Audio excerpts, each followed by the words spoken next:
Niining panahon nga ang putling ebanghelyo gihagis sa mga hiwi nga pagtulunan. Kinahanglan mo barug ang mga tinun-an ni Kristo sa pagpakigbisog sa paglaban sa pagtuo, nga magkausa ug alang sa tanang panahong gihatag sa Dios ngadto sa iyang katawan. Maoy hinungdan nga namugna kining tulumanon ang putling ebanghelyo. 30 minutos nga pagsabwag sa tinuod nga ebanghelyo. Kauban ni Pastor Jeremias Hangad, ang putling ebanghelyo. Tulumanon nga gihatod kaninyo sa Herald of Grace Radio Ministries Philippines. Ang putling ebanghelyo. Ang putling ebanghelyo.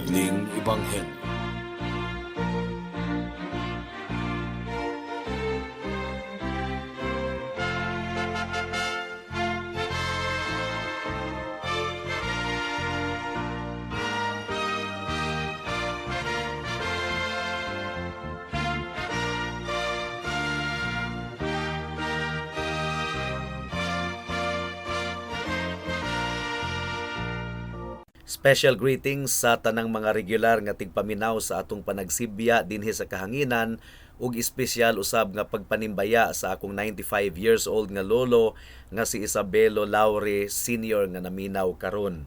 Alang sa pagpamalandong sa pulong sa Ginoo, please turn with me to Romans chapter 1 verse 21 hangtod sa 25. Ang giingon dinhi mga kaigsuonan, tungod kay bisag na ilhan nila ang Dios, wala nila siya himayaa isip Dios o gipasalamatan man, kundili nahimong walay kapuslanan ang ilang mga pangatarungan ug ang ilang mga kasing-kasing nga walay kamatuuran nangitngitan. Sa pag-angkon nga mga utukan, nahimo silang mga buang-buang ug gipulihan nila ang kahimayaan sa Dios nga dili madunot sa mga larawan nga kamayong sa tawo nga madunot ug sa mga langgam, sa mga mananap nga adunay upat ka mga tiil ug sa mga nagkamang. Mao nga tungod sa mga tinguha sa ilang mga kasing-kasing, gipasagdahan na lang sila sa Dios diha sa kahugaw aron panamastamasan ang ilang mga lawas sa ilang mga kaugalingon. Tungod kay gipulihan nila og bakak ang kamatuuran sa Dios ug misimba sila og nangalagad sa binuhat imbis na sa nagbuhat, nga maoy angayng daygon hangtod sa kahangturan. Amen. May the Lord bless the proclamation of His word at this moment. Sa bersikulo 18 hangtod sa 20 mga kaigsuonan, sumala sa atong nakatunan ni adtong miaging mga semana, nakita nato nga bisag adunay kahibalo ang tanang mga tawo mahitungod sa Dios, ila kining gipugngan, ilang gilimod ang kamatuuran mahitungod sa Dios. Dili nila buot nga ang Dios maong magdumala sa ilang kinabuhi. Ilang gikaminusan ang Dios, ilang gidumtan ang iyang pagdumala, ang iyang balaod, ang iyang pagkabalaan, ilabi na ang iyang bugtong anak nga si Jesucristo. Mao nga sugod sa verse 21, gipakita ni Pablo ang mga kinaiyahan ug ang resulta sa universal nga paglimod sa mga tawo sa atong buhi nga Dios. Nahimo na kining kinaiyahan mga kaigsuonan gumikan kay gipakita niini ang kondisyon sa kasing-kasing sa tawo nga gitugyan ngadto sa pagkadunot ug ngadto sa kamatayon. Ug resulta usab kini gumikan kay nagpakita kini sa subo kaayong kahimtang sa mga katawhan nga gitugyan ngadto sa ilang kaugalingong pagkadautan. Ang giingon sa verse 21 once again, tungod kay bisag na ilhan nila ang Dios, wala nila siya himayaa isip Dios o gipasalamatan man, kundili nahimong walay kapuslanan ang ilang mga pangatarungan ug ang ilang mga kasing-kasing nga walay kamatuuran nangitngitan. So bisan pag nailhan nila ang Dios, mibalibad sila sa pagyukbo sa Dios, sa pagsimba kaniya ingon nga bugtong tinuod nga Dios. Mibalibad sila sa paghatag og himaya sa Dios sa ilang kinabuhi. Ilang gikawatan ang Dios sa pagpasalamat nga angay gayud nga ihatag sa tanang mga katawhan nga naha kaniya. So niadtong miaging semana atong gitan-aw ang uban pang mga karakteristik ug mga resulta sa pag-reject sa tawo sa Dios. Ang giingon sa verse 21, kun dili nahimong walay kapuslanan ang ilang mga pangatarungan ug ang ilang mga kasing-kasing nga walay kamatuoran nangitngitan. So tataw kayong giingon ni Apostol Pablo dinhi mga kaigsuonan nga ang kasing-kasing sa tawo nga walay Ginoo ngit-ngit. Ug atong nakita ni adtong miaging semana nga ang pulo nga ngit-ngit pwede natong sabton sa duha ka pamaagi. Gigamit sa Biblia ang ilustrasyon sa kangit-ngit ug sa kahayag aron i-describe ang maayo kontra sa dautan, ang kaputli kontra sa pagkadunot mga kaigsuonan. For example, sa 1 John chapter 1 verse 5 ang giingon dinhi, ug mao kini ang mensahe nga among nadungog kaniya ug kaniniyo among gimantala nga ang Dios kahayag ug diha kaniya walay bisag unsa nga kangit-ngit. So ang tawo nga dautan, ang dili magtotoo, puno siya sa kangit-ngit sa iyang kasing-kasing, ang buti pasabot puno sa korupsyon ang iyang kasing-kasing. Ang kasalanan mga kaigsuonan nahimo na kining kabahin sa iyang kinaiyahan. Well, gigamit usab sa Biblia ang kangit-ngit isip paglarawan sa espirituhanon nga pagkabuta sa tawong dautan. Ang buti pasabot niini mga kaigsuonan, wala gayud siya'y katakos nga masabtan ang Dios, mailhan ang Dios sa espirituhanon nga pamaagi. Ug niining taknaa atong i-direct ang atensyon sa matag usa sa usa pa ka kinaiyahan ug resulta sa pagbalibad sa mga tawo sa Dios. Ang giingon sa verse 21, kun dili nahimong walay kapuslanan ang ilang mga pangatarungan. Ug sa verse 22 atong mabasa, sa pag-angkon nga mga utukan nahimo silang mga buang-buang. Sa verse 21, ang pulo nga imagination nagpasabot kini sa ilang hunahuna or pangatarungan. Nahimong walay pulos ang ilang pangatarungan mga kaigsuonan. Wala na sila'y abilidad nga mamalandong ug maghunahuna mahitungod sa atong buhi nga Dios. Ug sa verse 22, nagapunting kini sa garbo sa tawo nga dautan, sa tawo nga wala makaila sa Ginoo. Unsa man ang iyang gipanghinambog? Iyang gipanghinambog ang iyang kabright, ang iyang pagkautukan, ang iyang panabot sa daghan kaayong mga butang. Apan ang Biblia nag-ingon nga siya buang-buang di ay gayod. So kining mga pulunga mga kaigsuonan nagalarawan pagayod sa kinaiyahan sa ngit-ngit nga kasing-kasing. Ang tawong dautan wala gayoy tinuod nga kaalam ug kahibalo mga kaigsuonan. So kulang sa kaalam nga nagikan sa Dios, napasagdahan na lamang sila sa ilang kaugalingong kaalam nga gitawag sa Biblia og foolishness or pagkabuang-buang mga kaigsuonan. Wala na to gihisgutan dinhi ang natural nga pagsabot sa mga tawo nga walay Dios mga kaigsuonan. Gumikan kay ang natural nga utok sa tawo, bright biagyod. Daghan kaayong mga computer engineers nga walay Ginoo sa ilang kinabuhi, pero nakaimbento sila og mga gadget ilang nausab ang dagan sa atong kapanahunan karon. Pinaagi sa ilang ka-bright mahitungod sa computer, bisan pa og wala nila mailhi ang atong Ginoong Hesukristo. Daghan kaayong mga politiko nga nagdumala sa atong nasod nga wa gyoy Ginoo sa ilang kinabuhi. Unya atong gisalig usab ang atong kinabuhi sa mga doktor, sa mga piloto, bisan pa sa mga engineer ug mga architect nga posible nga wala kaila sa atong Ginoong Hesukristo. Unya sa atong pag-eskwela sa college, sa high school, daghan mga maestro nga walay Ginoo sa ilang kinabuhi. So dili natural wisdom ang atong gihisgutan dinhi mga kaigsuonan. Ang atong gihisgutan spiritual wisdom. Walay ingon ana nga kaalam ang tawong dautan, ang tawo nga wala makaila sa atong Ginoong Hesukristo. Posible sila nga bright kaayo sa daghang mga butang, apan wala sila'y kaalam ug kahibalo mahitungod sa atong Dios. Now, do not get me wrong. Kay daghan ra ba pud kaayong mga dili magtotoo nga bright pud kaayo sa Bible, intellectually. Nasayran nila ang mga pizza, mga theological principles, mga facts about the Bible, pero pag-abot sa kaluwasan, pag-abot sa spiritual knowledge and spiritual application, wa gayud sila'y panabot mga kaigsuonan. Matod pa sa 1 Corinthians chapter 2 verse 14, ang giingon dinhi, apan ang tawo nga dili espirituhanon dili mo dawat sa mga butang sa espiritu sa Dios, tungod kay binuang kining mga butanga alang kaniya, ug dili niya kini masabtan tungod kay kining mga butanga masabtan lamang pinaagi sa espiritu. Ang tawong dautan, mga kaigsunan, wala gayoy tinuod nga kahibalo mahitungod sa Dios.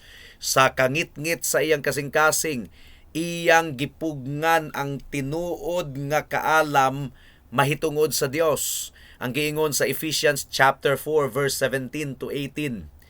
Mao nga gisulti ko kini ug gipamatud-an diha sa Dios nga kamo dili na kinahanglang magkinabuhi sumala sa lakang sa mga hintil sa pagkawalay hinungdan sa ilang mga hunahuna.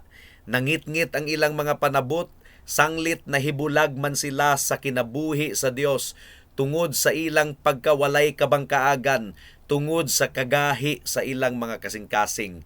So nakita nato nga bisan pag bright sila sa science, sa technology, pero pag abot sa mga buta nga espirituhanon, wala sila'y kabangkaagan tungod kay gahi ang ilang kasing-kasing. Gibuhat kita sa Dios ug iyang gitanom sa atong kasing-kasing ug hunahuna ang instinct knowledge about God. Walay makapangatarungan nga wa ta kaila sa Ginoo. No, gibutang gayod sa Ginoo sa atong mga konsensya nga aduna gayoy Dios.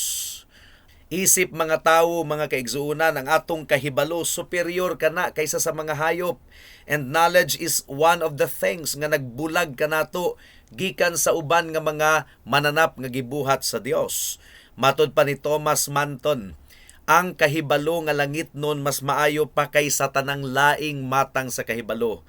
Mao kini ang pagkasayod sa kinaiyahan sa Dios ug sa iyang kabubuton aron masayran kun unsaon pagpahimuot ang Ginoo ug unsaon nga kita malipay diha kaniya.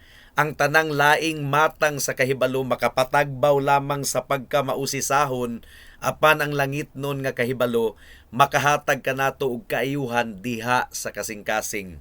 Now, ang subo kayong pamalandungon, mga kaigsuunan, mao nga ang kasalanan, mao ang nagpahugaw sa tanang mga katawhan nga kining knowledge of God nawala na, natuok, gipugngan. Kung wala kining langit nun nga kahibalo ug kaalam, mas maayo pa nga wala na lang kita gipakatawo niining kalibutana. Walay kalainan tali nato og sa mga hayop kung wala kitay espiritual nga kahibalo, mga kaigsunan. Matod pa sa atong teksto, ang tawong dautan, bisan pag-unsa siya ka-bright, nahimo siyang buang-buang.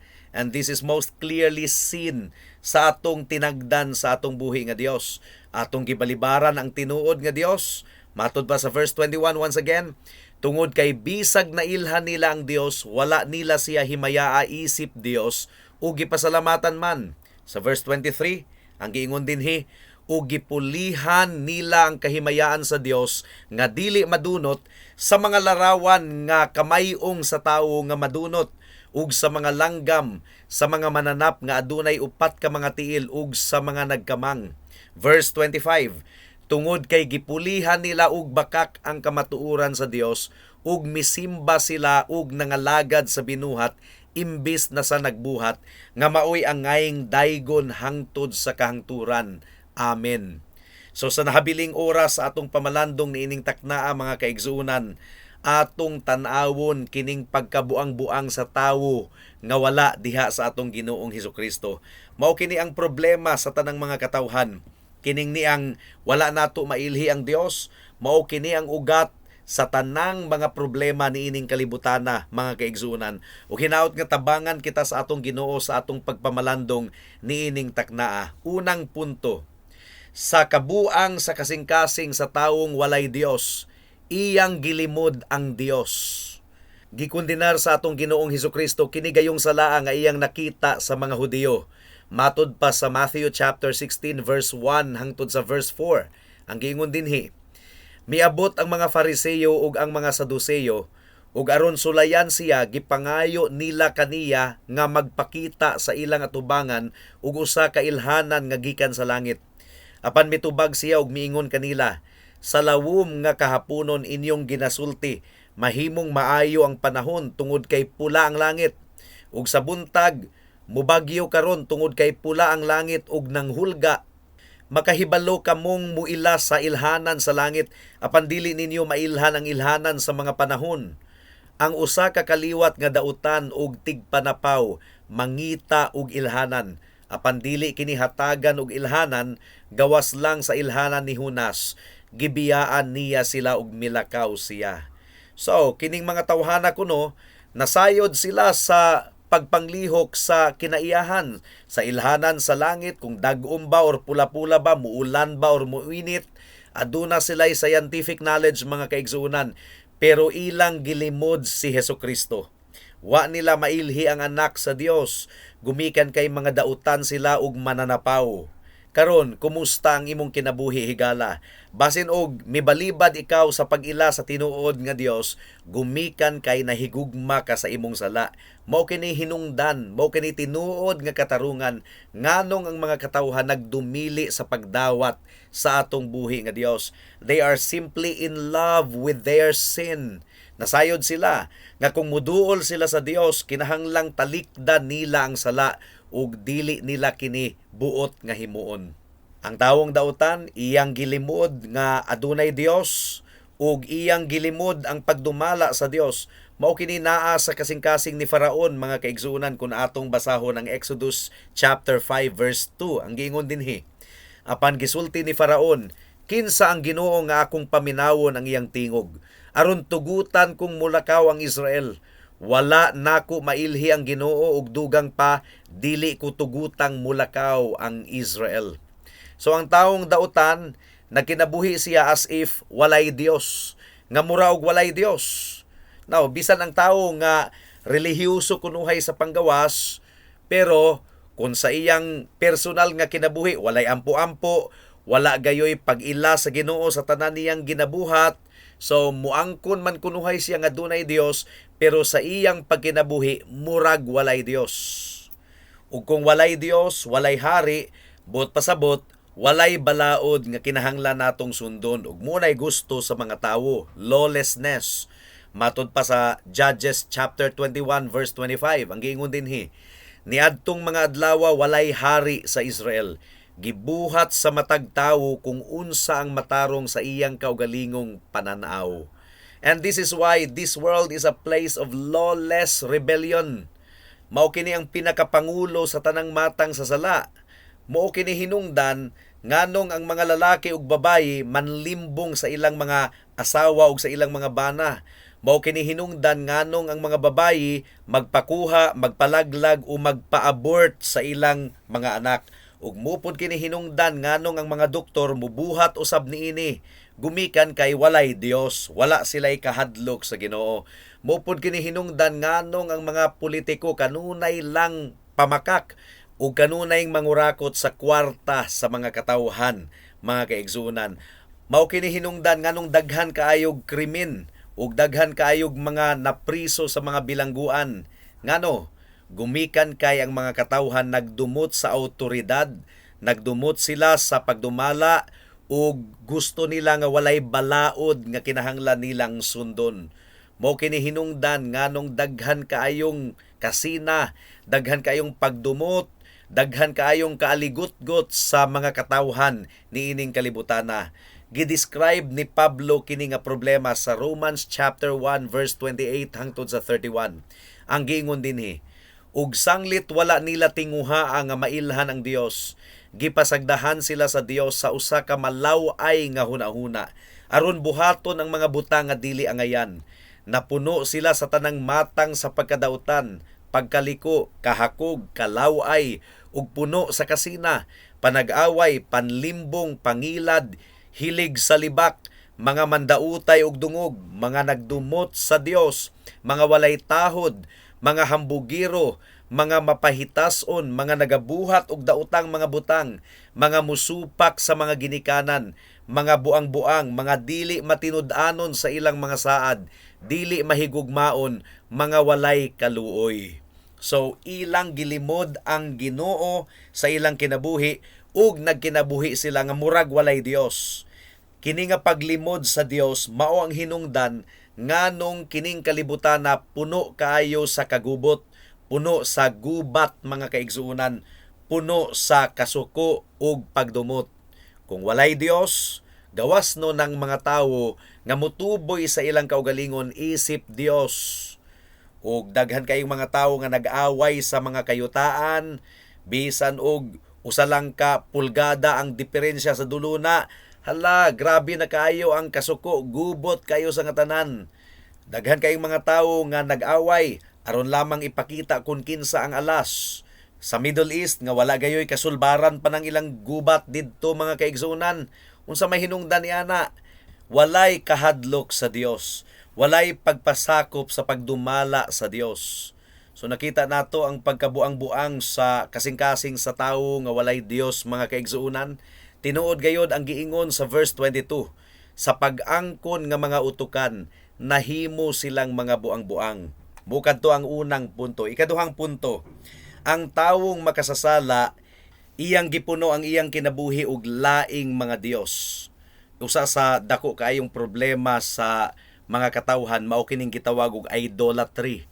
Kining mas gipili ang ubang mga butang kaysa sa Dios. Mas gihatagan og bili ang ubang mga butang kaysa sa atong Ginoo. Idolatry kana mga kaigsuunan. Worshipping that which is created rather than worshiping the Creator. Ang giingon dinhi sa verse 25 sa Romans chapter 1. Tungod kay gipulihan nila og bakak ang kamatuoran sa Dios, ug misimba sila og nangalagad sa binuhat, imbis na sa nagbuhat nga maoy angayng daygon hangtod sa kahangturan. Amen. Ang atong Dios puno gayod sa gahom, puno sa kahimayaan mga kaigsuunan. Takos siya sa tanang pagdayig ug pagsimba. Ang giingon sa Psalm chapter 99 verse 1, ang Ginoo nagahari, mangurog ang tanang katawhan, naglingkod siya sa mga kerubin, mauyog ang yuta. Psalm chapter 99 verse 9, ang giingon dinhi, daygan ninyo ang Ginoo natong Dios ug panimba kamo sa iyang balaang bungtod, tungod kay ang Ginoo natong Dios balaan. So gisugo gayod sa atong Ginoo mga kaigsunan nga ang tanang mga tawo kinahanglang musimba kaniya ug kaniya lamang. Exodus chapter 20 verse 3. Ayaw pagbaton og ubang mga Dios sa akong atubangan. Exodus chapter 34 verse 14. Kay dili ka musimba og ubang mga Dios, tungod kay ang Ginoo nga ang ngalan abughuan, Dios nga abughuan. Matthew chapter 4 verse 10. Mitubag kaniya si Jesus, laya Satanas, tungod kay nahasulat, simbaha ang Ginoo mong Dios ug siya lamang ang alagari. Pero dili makita sa tawong dautan, sa dili magtotoo ang pagkabantugan sa atong Ginoo. Dili makita sa tawong dautan ang himaya sa Dios, mga kaigsuunan. Ang iyang atensyon anaa lamang gayud sa mga butang niining kalibutana. Kung unsa ang makita, mao kana ang ilang gihatagan og bili. The natural man is governed only by his 5 physical senses. Iyang gipangita lamang ang mga material nga mga butang. Ug bisan pa ang mga magtutuo, kinahanglan gayud nga atong gwardyahan ang atong kasing-kasing gikan niini nga sala sa materialism. Kining mga butang lamang niining kalibutana ang atong gipahinungdan. And the Bible calls covetousness, kining pagkahakog, kining materialism, gitawag kini sa Biblia og idolatry, pagsimba og Dios. Colossians chapter 3 verse 5, ang giingon dinhi, patian ninyo ang bisag unsang yutan-on nga anaa kaninyo, pagpanapaw, kahugaw, daotang tinguha, kahakog nga kini pagsimba sa mga Dios. So kining materialistic, kining kahakog mga kaigsuunan, equivalent din sa pagsimba og mga Dios. Ang atong henerasyon karon, grabe kaayo nagtinguha sa mga kalingawan, pleasure, excitement. Mas ila kining gihatagan og dako kaayong bili kaysa sa pagsimba og pag-ila sa atong buhi nga Dios. Ug daghan kaayong mga Christians, bisag Christian na, natintal gihapon sa materialism. Mao nga kinahanglang magbantay kita mga kaigsuunan nga ang atong atensyon dili makafocus sa mga butang niining kalibutana, kay kining tanan mga hanaw lamang. Mawala kining tanan, pero ang atong kalag moatubang sa Dios alang sa paghukom. Timan ikinihigala. Daghan kayong mga tawo nga ilang gilimod ang realidad mahitungod sa Dios. Nagaangkon sila nga mga utukan, pero nahimo day silang mga buang-buang. They profess to believe in God, pero nagkinabuhi sila nga murag walay Dios. Daghan pong mga tawo nga mosimba pud kunuhay, muhatag og tithes, magbitbit og Biblia, magsulti og mga relihiyoso nga mga pinilungan, pero talagsa ra kayo sila moampo.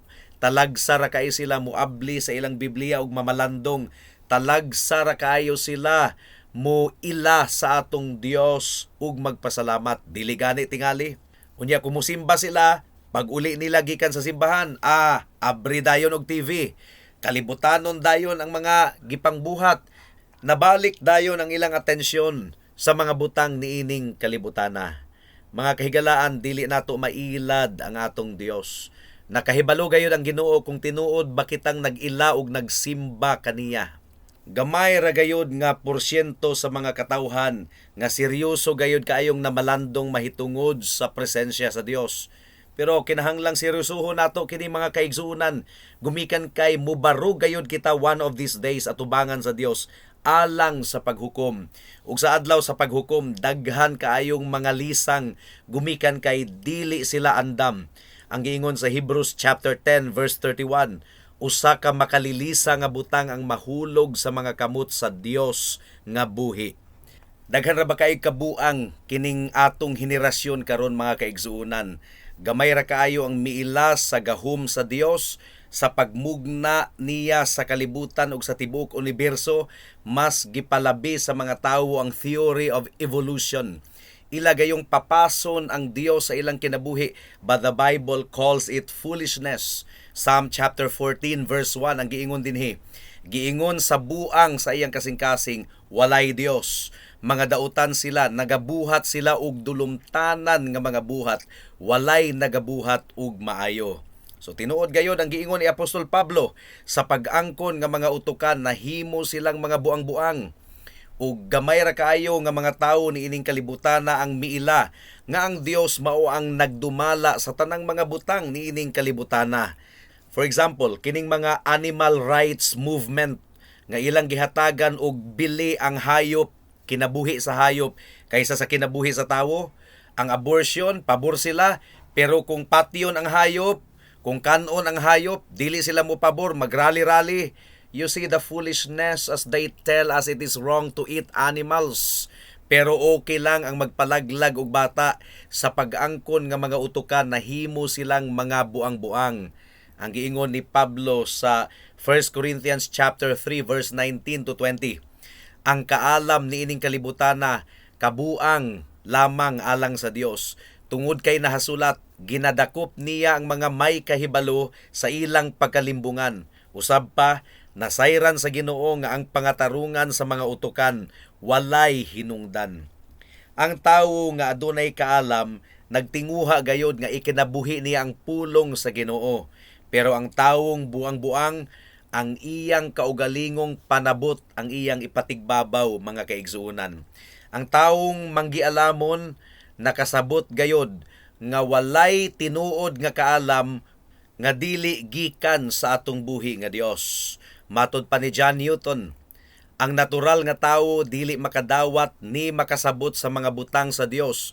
Ug kung mahimong manggialamon si bisan kinsa, ang tambag sa apostol kaniya mao nga magpahimo siyang susama sa buang aron mahimo siyang manggialamon, tungod kay ang kaalam niining kalibutana kabuang lamang alang sa Dios. Hinaot nga atong paminawon ang mga pulong ni Haring Solomon sa Proverbs chapter 1 verse 7.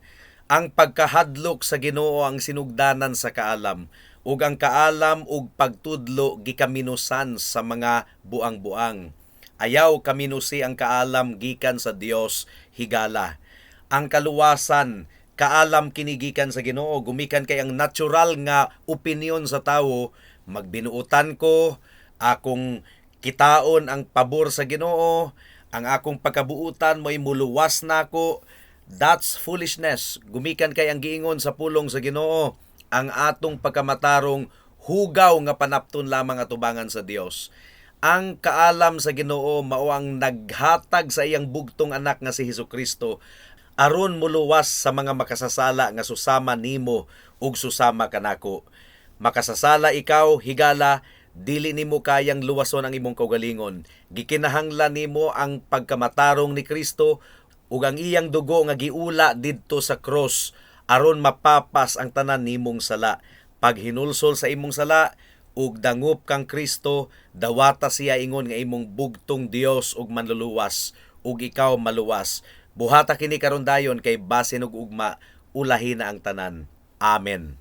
Alang sa dugang nga mga pangutana, mahimong mo text kang Pastor Jeremias hangad sa 0935 744 3030.